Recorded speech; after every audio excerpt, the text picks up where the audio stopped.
Bonjour à tous. Donc pour ceux qui ne me connaissent pas, je m'appelle David Géry. Je travaille chez Trend Micro, ça fait plus de 7 ans. Je m'occupe particulièrement donc ingénieur commercial, architecte de solutions. Je m'occupe principalement du secteur du Québec. Donc je connais très bien les entreprises au Québec, gouvernement. J'ai 25 ans d'expérience en cybersécurité. J'étais aussi sécurité opérationnelle dans un centre, le SOC de chez Airbus, donc une grande expérience en opérationnel. J'ai été consultant, j'ai fait du service géré, service professionnel. J'ai travaillé au Luxembourg dans les secteurs financiers, banques. Et après, ça fait 13 ans que je suis à Québec. Donc j'ai été consultant, j'ai travaillé à la CNESST, j'ai travaillé avec Fujitsu, Egide, KPMG. CGI, j'ai travaillé chez Hydro-Québec, donc j'ai quand même une expérience assez forte dans pas mal de domaines, incluant la gestion des risques, donc, que je vais parler aujourd'hui. Est-ce que vous avez participé l'année dernière à la conférence quand j'ai faite en virtuel XDR? Est-ce qu'il y en a qui connaissent le sujet XDR? Ok. Si je pose la question, c'est parce que là, le XDR, la gestion des risques, c'est lié. Donc je vais faire un petit rappel pour ceux qui ne connaissent pas. Le XDR, c'est la détection-réponse étendue. Donc tout le monde a entendu parler, par exemple, du endpoint détection-réponse, protection, télémétrie des endpoints. Mais vu qu'on a besoin d'avoir une visibilité plus complète pour les autres environnements, donc les autres silos qui ne sont pas que du endpoint, les courriels, le réseau, les identités utilisateurs, les data, les données, donc comme du DLP. On va utiliser le X pour dire détection-réponse pour les courriels, détection-réponse pour les réseaux, etc. Donc le X, détection-réponse étendue. Si je dis ça, c'est parce que nous, chez Trend Micro, on va utiliser des sondes natives pour faire générer de la télémétrie sur vos actifs. Les actifs, donc, ça va nous aider à avoir des informations sur ce que vous avez dans vos environnements, peu importe lequel où vous êtes, physique, une machine physique. Vous êtes dans AWS, Azure, Google Cloud ou des machines VMware, etc. Donc on va avoir une visibilité, pas que du endpoint, mais dans tous les environnements, incluant les containers. En plus de ça, on va pouvoir aussi agir sur les courriels. Donc les courriels, par exemple, s'il y a quelque chose de malicieux qui arrive par les courriels, je vais pouvoir mettre en quarantaine pour toute l'organisation, donc détection-réponse rapide sur les courriels.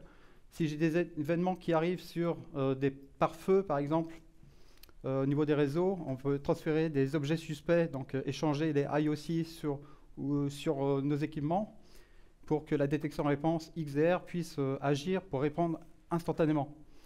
Donc ça, c'est la portion qu'on appelle réactif. Et là, le ASRM, Attack Surface Risk Management, ça va être pour être proactif en utilisant les sondes que vous avez en place. Les sondes, j'ai dit que nous, on avait des sondes natives, mais aussi on a des intégrations. Dans les intégrations, ça va être, par exemple, j'ai Office 365. Si je l'intègre dans notre plateforme que l'on appelle Vision One, cette plateforme de centralisation va pouvoir vous donner une visibilité de vos actifs avec les sources de données que vous intégrez avec la solution. Les firewalls, pare-feu, les scans de vulnérabilité, Nessus, etc. et tout ça. Donc on a des intégrations qui sont faites. Ça peut être aussi avec plusieurs types d'équipements, élastiques, etc. Des SIM aussi. On peut s'échanger des informations entre nous. Donc plus on a de sources de données qu'on peut récupérer, plus on va pouvoir donner de la visibilité de vos actifs. Donc ici, par exemple, si on sait qu'aujourd'hui, on a le choix d'aller sur plusieurs possibilités, on travaille à la maison aussi. Donc ça rajoute des complexités sur la visibilité de la surface d'attaque ou la découverte de votre surface, donc la attaque discovery. Ça veut dire que par exemple ici, si vous voyez, en haut, j'ai tout ce qui est actif cybernétique, donc ça va être, sans se limiter à ce qui est marqué là, on va avoir une visibilité sur compte d'utilisateur, les points finaux, le stockage des serveurs, containers, domaines, etc. Tout ça, ce sont des actifs où on veut avoir de la visibilité. Ces actifs-là vont être utilisés par les attaquants pour pouvoir récupérer des données ou attaquer, soit pour récupérer des données et puis compromettre une entreprise ou quelqu'un veut lancer un ransomware, par exemple. Donc ici, vous avez des vecteurs d'attaque qui sont faits en fonction des actifs. Plus vous avez des actifs, plus vous avez une surface d'attaque qui va être grande, plus ça va être difficile d'avoir quelque chose d'efficace. C'est pour ça que le XDR va être une protection contre tous ces silos, parce qu'on va voir dans une seule plateforme toute la protection en temps réel pour agir tout de suite. Mais avec le Attack Surface Risk Management, ce que nous on veut, puisqu'on n'a pas de visibilité, ce qui n'est pas le XDR, en fait le XDR ça va répondre tout de suite, c'est bien, mais on veut être proactif. On va commencer de parler de cyberassurance. Les cyberassurances, qu'est-ce qu'ils veulent? Ils veulent des preuves comme quoi vous êtes bien protégé, que vous avez une maîtrise de votre environnement. Donc, qu'est-ce qu'on va faire? Nous, on va vous faire comprendre que vous ne pouvez pas défendre ce que vous ne connaissez pas. Donc ici, je vous invite à regarder l'étude de ESG. L'étude de ESG dit qu'il n'y a que 9% d'organisations, par rapport à l'étude qu'ils ont faite, qui pensent qu'ils ont une visibilité de toute leur surface d'attaque. Ils pensent, ça ne veut pas dire qu'ils ont la maîtrise. 31% d'entre eux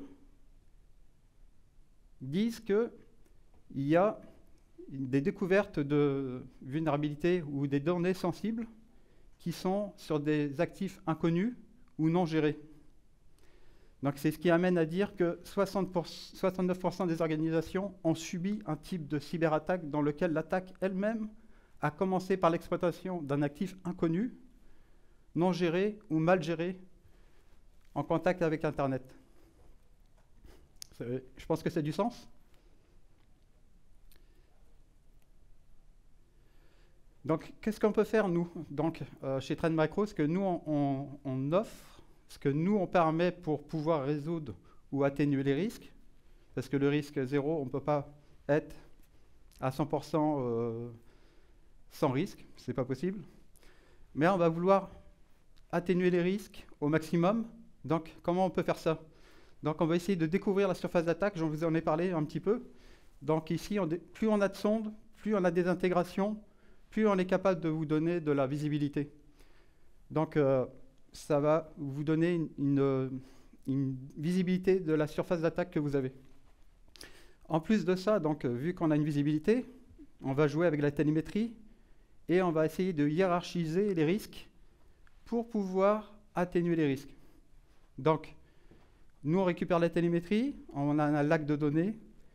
Avec ça, il y a des règles spécifiques pour identifier des actifs qui sont déjà protégés, des actifs non protégés. On va faire une découverte là-dessus. On va avoir aussi des événements de sécurité de comportement utilisateur, par exemple, ou les accès vers Internet sur des sites malicieux, ou des sites qui sont devenus de moins en moins, de plus en plus à risque, on va dire ça comme ça. Donc, on va pouvoir hiérarchiser ces risques. Peut-être que j'ai des problèmes de configuration aussi, ça en fait partie, la hiérarchisation des risques, pardon. Excusez-moi, j'ai un peu la gorge qui a été avec l'hiver. Et donc, on va pouvoir vous donner des recommandations pour atténuer ces risques. Et c'est là qu'on va parler de Attack Surface Risk Management. Et ici, j'ai quelques exemples. Donc, si on découvre la surface d'attaque, on va éliminer les angles morts grâce à la découverte continue des actifs connus et inconnus. Donc si, par exemple, je suis un utilisateur qui communique vers des adresses IP internes ou que je vais sur des accès Internet spécifiques, plus je vais avoir de composantes en forme de zero trust, plus je vais avoir la capacité d'agir, mais en même temps, je vais avoir la capacité de voir qu'est-ce qui se passe. Donc, on va voir des informations sur les identités, sur les plateformes comme Office 365, Google Suite, etc. On va avoir la visibilité sur les données, les objets techno, je n'ai pas parlé là tout à l'heure, les outils IoT, ça en fait partie aussi. Et peu importe l'environnement où vous êtes, le serverless aussi, c'est inclus. Également les file storage blob S3 bucket. Donc tout ça, on va être capable d'avoir une visibilité, avoir des alertes pour quand quand c'est détecté, mais en même temps, on va pouvoir aussi atténuer les risques donc avec le Attack Surface Risk Management. Pardon. Donc ici, on comprend le risque global à chaque actif à l'aide de la télémétrie. On va évaluer les risques donc, avec plusieurs composantes que nous, on intègre. Ce qu'il faut savoir, c'est que les cyberassurances, donc, ils demandent d'avoir de plus en plus de preuves de maîtrise de sécurité dans les organisations. Ça en fait partie aussi pour le prix des assurances. Et donc, on s'en va plus là-dedans. Donc, les assurances vont devenir plus chères. Il faut prouver comme quoi vous avez une capacité de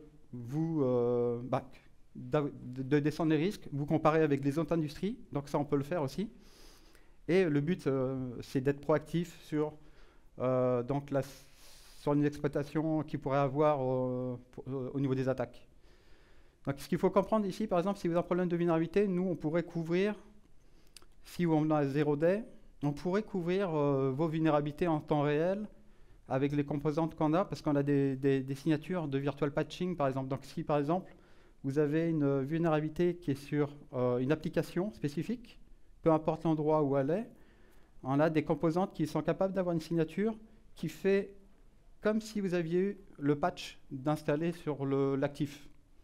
Donc ça va aider à réduire, par exemple, l'exposition au niveau de la vulnérabilité. Ça veut dire que c'est comme si vous aviez patché. Est-ce qu'il y a des questions pour l'instant? Je vous invite après à... S'il y a des choses que vous n'avez pas compris, je vous invite à lever la main, que je puisse tout de suite intervenir. Je vous invite aussi à venir me voir au stand de Trend Micro si vous voulez voir quelque chose de plus technique. Ici, c'est la vulgarisation au niveau de ASRM. Donc ici, je vous ai parlé de posture de sécurité. On va vous donner un indice qui s'appelle l'indice de risque. Donc c'est le 68% que vous voyez là. On vous dit qu'on peut le descendre à 30 en fonction des informations qui sont affichées ici. Donc, je vais porter attention sur cette plateforme-là, le dashboard Attack Surface Risk Management. Vous avez peut-être entendu parler aussi, ça se dit ASM, Attack Surface Management. Au niveau des alertes que vous allez recevoir, ce que nous, on propose, c'est qu'on vous donne les informations que ce qu'on détecte en temps réel. Donc, ça comprend les problèmes de configuration. Est-ce que je suis bien configuré sur mes produits? Est-ce que le comportement utilisateur en niveau 2, donc le comportement des utilisateurs, c'est par exemple, qu'est-ce qui se passe dans mon organisation actuellement? J'ai un utilisateur qui se connecte sur des sites malveillants, etc. J'ai eu une attaque, j'ai un fichier malveillant, etc. Donc ça augmente les risques. Donc ici, je vais tomber certainement dans un threat detection. Donc j'ai un fichier malveillant, j'étais sur un accès pas très sain, sans le savoir, hein, ce n'est pas forcément la faute de l'utilisateur. Donc je vais avoir des alertes sur du risque web réputation. Et j'ai, donc comme je disais tout à l'heure, la security configuration. Donc ça, c'est les problèmes de ce qui se passe actuellement chez moi, là, c'est en temps réel, c'est du vrai. Et on a aussi tous les événements qui sont liés avec le MITRE ATT&CK. Je ne sais pas si vous connaissez un peu le MITRE ATT&CK. Donc c'est la matrice référence de détection-réponse, on peut dire ça comme ça. Donc tous les événements qu'on a sont liés au niveau de la sécurité avec une technique d'attaque MITRE ATT&CK. On est lié avec le MITRE ATT&CK. Donc tout événement, ce n'est pas inventé. Si vous allez sur l'événement, on va voir les informations de l'événement avec le MITRE, etc. Donc tout ça, ce qu'on veut faire, c'est que donc on veut descendre les risques. Donc là, c'est ce que je viens de dire, un peu plus gros. Et donc là, c'est les actions de remédiation qu'on peut faire. Donc ça, comme je vous ai dit, là, c'est pour atténuer les risques. C'est la couche supplémentaire pour avoir la visibilité de votre environnement. Ce n'est pas du temps réel, c'est pour être proactif. On sait qu'on a une vulnérabilité, soit j'ai la signature dans notre produit qui va vous protéger de la vulnérabilité, soit vous patchez. Donc c'est un exemple. Ici, ce qu'on peut faire, c'est si jamais il y a des choses qui arrivent, donc il y a plusieurs techniques d'utilisation qu'on peut faire pour atténuer les risques. Donc je n'en ai pas parlé spécialement dans cette présentation, mais on peut impliquer le Zero Trust. Si vous êtes intéressé pour parler de Zero Trust, on peut en parler après. Ici, on va utiliser les playbooks. Donc les playbooks, c'est des templates d'automatisation dans le produit qui va permettre de faire une action automatisée sur un événement qu'il y a eu. Donc par exemple, si j'ai un courriel phishing, etc., donc je peux mettre le courriel automatiquement en quarantaine, la machine, je pourrais la mettre en isolation, donc on peut automatiser des tâches. Si j'ai un ransomware, peut-être que j'aimerais que la machine soit isolée automatiquement, et puis comme ça, je reçois une alerte, je regarde mon téléphone, l'alerte, j'ai reçu une alerte, la machine est isolée, je n'ai pas besoin de me déplacer tout de suite, on est protégé, on ne contamine pas les autres, et on peut après intervenir sur les machines. Donc ça, ça fait partie intégrante aussi chez Trend Micro pour faire l'automatisation.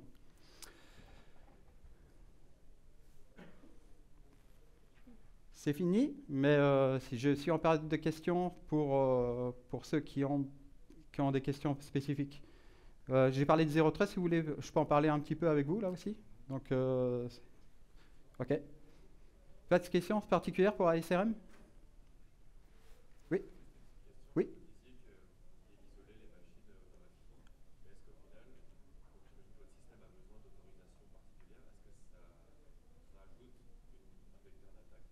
Non. Non, en fait, c'est l'automatisation qui est faite par l'agent, par une règle d'administration admin. Tout ce que tu fais, en fait, c'est audité. Donc, si tu fais quelque chose sur la plateforme, automatiquement, si j'isole une machine, si je veux exécuter un script, etc. et tout, tu peux pas tricher parce que en fait, tout est enregistré. Mais tout ça, c'est des règles automatisées par un administrateur. Donc, tu as plusieurs rôles, master admin, etc. Tu peux donner juste une visibilité à ceux qui ont besoin. Mais ce n'est pas sur la machine en tant que telle que tu travailles, c'est vraiment au niveau de la plateforme. Oui. Moi, j'ai une question. Si tu peux parler un petit peu de quel type d'intégration, si on a du SASE ou du SD-WAN, soit Forti ou Aruba, est-ce qu'il y a des enjeux d'intégration? En fait, nous, les intégrations qu'on fait, c'est pour alimenter les consoles et transférer des objets. Donc, on a des connecteurs API qui sont dédiés en partenaire avec les constructeurs, comme Fortinet c'en est un. On a par exemple les SIM, les événements qu'on a de sécurité peuvent être envoyés sur un SIM. Généralement dans le secteur de la santé, c'est Azure Sentinel, le gouvernement pas mal. Mais on fait ça, tout est gratuit. C'est que des intégrations, partenariats, travaillent dans les deux sens en fait. C'est ça. Et il n'y a pas d'impact. Généralement, ce qu'on peut vous demander, donc en parlant de SASE, nous on a une machine virtuelle qui offre plusieurs services en interne. Cette machine virtuelle va vous offrir des services de sécurité pour ne pas aller sur Internet et être connecté sur la plateforme Vision One, donc, où on voit tout, de manière sécuritaire, utiliser des services comme service proxy, etc. Et tout. Donc les intégrations des tiers se fait aussi avec les services gateway, généralement à 80%. Des fois c'est du direct. Mais ils vont chercher les données. C'est pas nous qui envoyons les données, c'est du partenariat. Donc c'est très optimisé. Après, on peut faire des intégrations qui sont peut-être plus comme les syslog. Si j'ai un SIM qui n'est pas très connu, entre parenthèses, là, pas très, donc je vais prendre le syslog, ça va me suffire. Mais le syslog, c'est moins performant, on a plus de bruit et on veut vraiment avoir les bonnes alertes de manière optimisée. Donc là, des fois, ça nous prend 3 personnes pour offrir une nouvelle intégration. Si on a 3 demandes particulières de 3 entreprises différentes, on peut essayer de faire des intégrations sur des choses qu'on n'aurait pas encore. Mais notre panier, il n'arrête pas d'augmenter au niveau des intégrations. Là, on doit en avoir presque une centaine. Là. Est-ce qu'il y a d'autres questions? Ok. Tout à l'heure, j'ai parlé de Zero Trust, donc je peux offrir 5 minutes si ça vous intéresse. Donc le Zero Trust ici, c'est toujours intégré dans la plateforme. Si j'en parle avec Attack Surface Risk Management, c'est parce que c'est lié tous les deux. Là. Donc le ASRE, ça va vous donner, si vous voulez, la visibilité de ce qui se passe. Ce qu'on veut, c'est réduire les risques. Et si on veut réduire les risques, on pourrait activer le Zero Trust Secure Access, Private Access pour les accès extérieurs. C'est-à-dire que moi, je suis un utilisateur, j'ai mon login Office 365, je le contrôle dans l'entreprise. Je veux obliger que les utilisateurs aient un antivirus à jour, et la version de l'OS à jour, et géolocalisé au Canada, etc. Et tout. Donc je vais pouvoir activer des règles de sécurité pour pouvoir entrer dans l'organisation, Mais je ne vais pas donner un accès comme un VPN. Je veux un accès sur que, par exemple, un serveur, des liens web, une interface de logiciel que j'ai besoin d'aller, comme, je sais pas, moi, dois aller sur mon pare-feu, ben, je vais donner que l'interface du pare-feu à l'administrateur qui a besoin d'aller là. Donc, je peux donner que l'application que la personne a besoin. Et puis, on a aussi la portion Zero Trust Internet Access. Donc, l'Internet Access, c'est, je suis en interne, mais je fais comme un proxy pour aller sur Internet. Donc, je vais faire un contrôle à partir de l'utilisateur avec des catégories comme un proxy web. Mais c'est plutôt de nouvelle génération. C'est pas un proxy web qu'on achète, c'est vraiment une technologie qui permet d'aller sur Internet avec des catégorisations, mais via la technologie plutôt SASI. Donc voilà un peu comment ça se passe au niveau Zero Trust chez nous. Puis comme ce qu'on veut faire, nous, c'est par exemple en automatisation que j'ai parlé tout à l'heure, ce qu'on pourrait faire... Ah, je peux pas revenir en arrière? C'est pas grave. Ce que je pourrais faire, c'est que je pourrais automatiser un risque d'utilisateur. Un utilisateur qui commence à être à risque, paf, je peux lui dire, ben, maintenant tu as dépassé les 70%, tu es déconnecté, je te bloque ou tu resets ton mot de passe. Donc je peux faire des automatisations playbook dessus grâce au Secure Access. Donc c'est un ensemble en fait. Aujourd'hui, si vous regardez un peu les recommandations de Gartner, là, ils vous disent d'avoir une solution qui vous donne de la visibilité. Donc on parle pas mal de XDR. Et donc aujourd'hui, si vous regardez bien, on a beaucoup de capacité dans la console. On peut protéger les mobiles. On n'a pas besoin de déployer une solution spécifique, c'est as a service. On peut déployer le Zero Trust Secure Access. On peut avoir le ASRM, Attack Surface Risk Management. J'ai des clients qui veulent que ça parce qu'ils voient plus d'utilité que même le XDR. Pourtant, le XDR, c'est quelque chose que tout le monde parle. Détection-réponse, on veut bloquer tout de suite, etc. Mais Attack Discovery, on va pouvoir voir des choses qu'on n'a jamais vues. Donc, ce que je disais tout à l'heure, les attaques, 69%, malheureusement, oui, on n'a pas le contrôle global de sa surface d'attaque. Puis les utilisateurs qui sont à l'externe, c'est pareil, c'est pour ça, le Zero Trust Secure Access, c'est quelque chose qui remplace le VPN. Parce que le VPN, aujourd'hui on travaille à la maison pas mal, le VPN on ouvre un accès réseau, mais les attaques pas mal des fois arrivent par ici. J'ai beaucoup de clients qui m'appellent et ah, c'est fait infecter. Pourquoi tu n'avais pas mis cette protection-là là? Ah, parce que normalement c'est juste des machines Citrix éphémères. Mais là, ça a quand même contaminé mon réseau en interne. Bah ouais.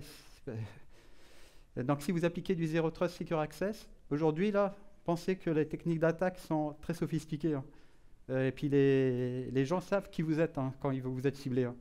Donc si vous regardez un peu les événements de gouvernement qu'il y a eu il y a un peu plus d'un mois, un ou 2 mois, j'ai des clients que j'ai appelés pour leur demander est-ce que ça va bien? Oui, ça va bien.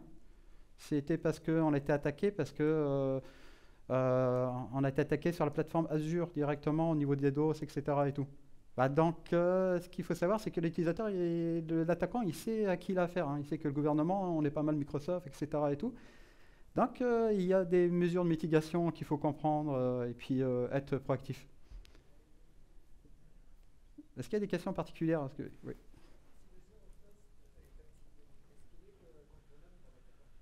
Je n'ai pas entendu, excuse-moi. Oui? Non. Non, en fait, un agent qui est spécifique, comme la détection en réponse, comme je t'ai dit, c'est donc tu as des règles quand même qui sont faites pour pas être comme une perte de contrôle en fait. Donc tu as vraiment un accès total et une visibilité en temps réel qui est faite dessus. Après, le risque zéro n'existe pas, comme je t'ai dit tout à l'heure, donc on s'entend que peut-être que...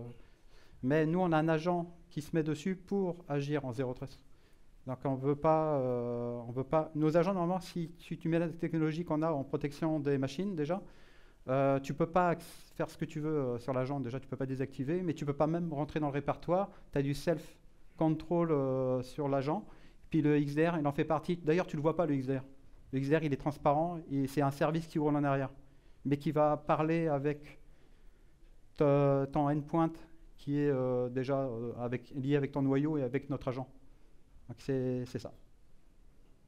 Si vous avez des questions particulières, comme je vous ai dit, je vous invite à venir me voir au niveau technique, pour ceux qui sont techniques. Je peux montrer mes plateformes. Je serai au stand de Trend Micro. Est-ce qu'il y a d'autres questions? Merci beaucoup.